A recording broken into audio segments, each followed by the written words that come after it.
Mr. Logan, if I could ask you, what did you do as a secret of the Bilderberg meeting when you attended the World Elite meeting with the heads of bank corporations, media, and government at the Bilderberg meeting? The media doesn't report on it. The media doesn't report on it. It's World Elite meeting. It's secret. Some say they engineered this economic crisis. But there's also the Council on Foreign Relations Trilateral Commission who want to destroy American sovereignty. I'm a member of the Trilateral Commission. That's correct. I'm a member of the Federal Reserve, which is the most insidious. See you later. Thanks.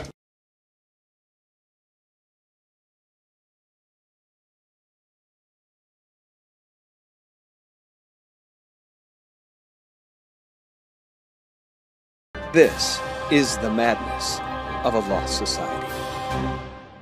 The underlying principles of modern consumerism, as designed by Edward Bernays, the father of modern propaganda, is to create demand where there is no real need.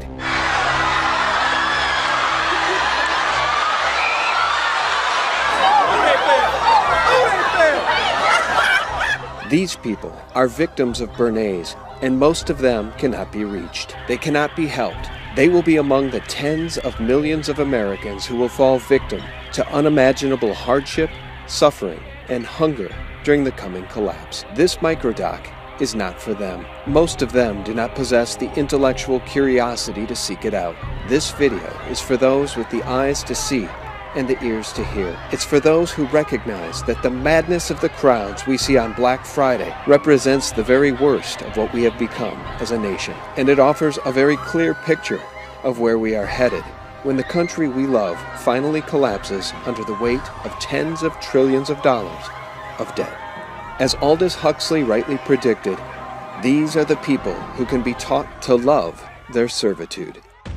Through technology and more effective propaganda, the serfs, or us, would learn to love our servitude. We wouldn't even really acknowledge that we're essentially slaves to a small, technocratic, technologically advanced oligarchy. The people that control our financial system are, by and large, the same people that are behind the globalist movement.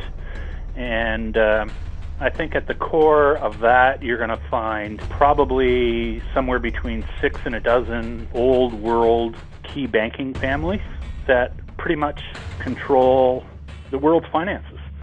The scary thing is that by their own admission, they want to depopulate the planet by about 2/3.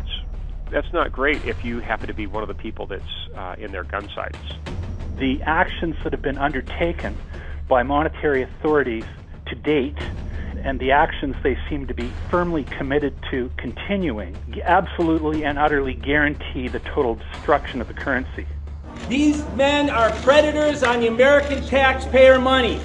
These guys are not the job creators, they're the job destroyers. The ordinary person doesn't understand what's going on here, and it's the paper in our wallets being driven to zero as fast as these criminals can do it. We know this thing is going down. The establishment knows this thing is going down. It is the destruction of the capitalist economy and of the free market by crony, fascistic thieves.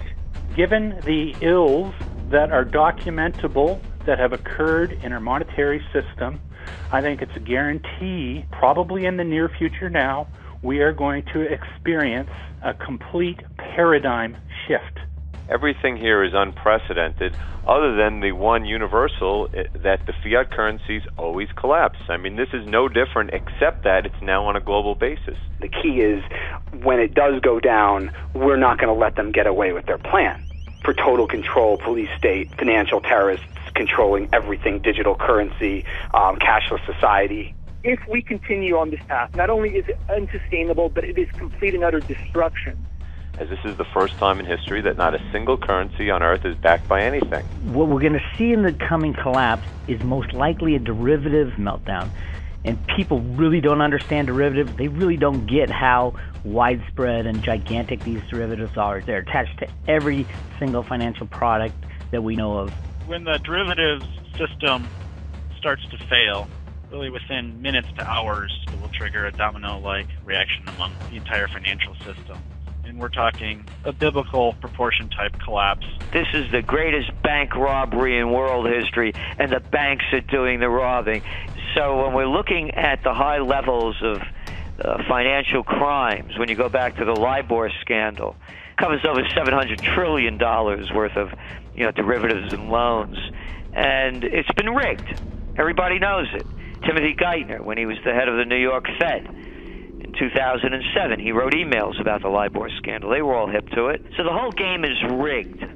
There's no solutions right now for what the problems are, except really printing money and trying to inflate their way out of it. We've been warned for years that you can't print your way to prosperity. Basically, we're broke, and we have a storm coming that's really going to affect people. It will really start in the banking world. What is going to happen is everything will stop.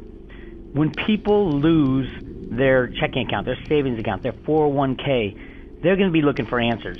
There's going to be anger in the streets. There's going to be anger at everybody involved in this. When the dollar collapse happens, it's going to be global. There is no rescue coming. The gears of government will come to cease to exist. This is a nationwide event, a historical event on epic proportions, because it's the first time in human history that the entire world is tied to nothing but fiat currencies, and specifically one fiat currency, the world reserve currency. We have a soft society where everything's provided for us, and they have no clue about what the collapse of Western civilization might look like. The reality is, when this new hard economic reality happens, whether it's Sandy or, more importantly, a dollar collapse, what do they want the most? They want food, they want fuel, they want security. They want to be able to sleep at night and know that they're going to be protected. And that's real wealth. So the best thing to do is prepare for yourself, prepare for your family, help and educate others, but you need to be ready. You cannot depend on anybody else but yourself. You have to physically beat feet out of dangerous areas. The areas that benefited the most off the dollar collapse will be the absolute worst place to be when the dollar ends. Make plans in advance so that you can at least get out of Dodge at the 11th hour. We've got 47 million people on food stamps. Just a few years ago, it was 29 million. And the scary thing is, nearly 50% of the people on food stamps have jobs. This is the situation we're in because people depend on the government. They just assume that the government is always going to be there to help them when they're in need. When is the government coming? They're sending their mobile units tonight, right? We gas? We need gasoline. At the Miller Field. There'll be food. And gasoline to run generators. Bring us generators. Bring us something to get heat. We're going to die if we get killed with the weather. We're going to die. We're going to freeze. I really hope people start taking this seriously and take action. I mean, if you can't move, well, then make sure you stock up on food and the means of protecting yourself. And, those are the things that people should be starting to get their minds wrapped around now. President Obama, please listen to us down here. We are going to die. You don't understand. You've got to get your trucks here on this corner now. The lesson to be learned from Hurricane Sandy is that you must be prepared. Are you prepared if things go wrong? How much food do you have? How much cash do you have? How much gold and silver do you have? Do you know your neighbors? You got to think through all these problems and issues because a lot of people aren't ready for it. You cannot look to others. You are the person. You're going to make the change in your localized community. You're going to be able to help other people, but it's only if you prepare. Because if you're not prepared for what's coming, you could literally starve to death. Every family that's well stocked up represents one less family that's rushing to the grocery store at the 11th hour and cleaning out the shelves. What if the entire nation ran into a currency crisis where your currency, your dollar, your hard-earned savings evaporate overnight? And you go to the store and you're not looking at $7 bread, you're looking at $50 bread, or you're looking at a complete rejection of the currency you have in your hand. Have a plan. What are you going to do if the society that you live in shuts down? Make the mistakes now. Master the learning curves now. If you have the chance, move now. At the end of the day, it's your decision to either be prepared and educated about what this means to you, your livelihood, your family, or you could be a statistic. It's all coming to an end, whether you're prepared for it or not. Bankster malfeasance, corporate greed, and collectivism has wrecked America and taken its once proud and self-sufficient people and made tens of millions of them dependent on the state by design.